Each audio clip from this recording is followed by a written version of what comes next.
Fire danger across the high country has jumped to very high with dry fuels, warm weather, and even a few red flag warning days.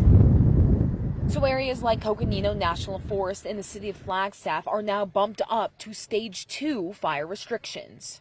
And that's really just to reduce the overall risk for unwanted fire starts, because the resistance to control, our ability to suppress those fires, becomes really difficult under these conditions. True Brown is the fire staff officer on the Coconino National Forest. He and his team monitor fire conditions on the forest, which they use to determine restriction levels. At a lot of our weather stations and looking at our fuel moistures, along with some other indices that we look at.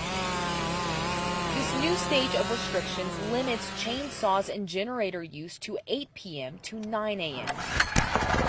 It limits campfires, and it closes major Forest Service roads to motorized vehicles around Flagstaff. The amount of abandoned campfires that we find outside of the roadways drops off significantly, so it's another way that we can reduce the risk.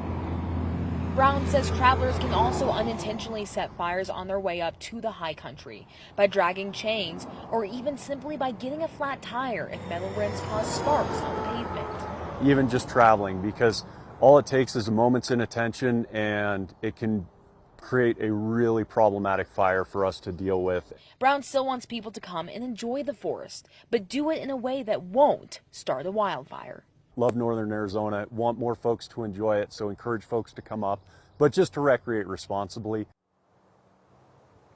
And Brown also encourages everyone to sign up for the emergency alert system, even if you don't live here. That way, if there is a fire or any evacuations, you will be notified ahead of time. Again, even if you're just visiting.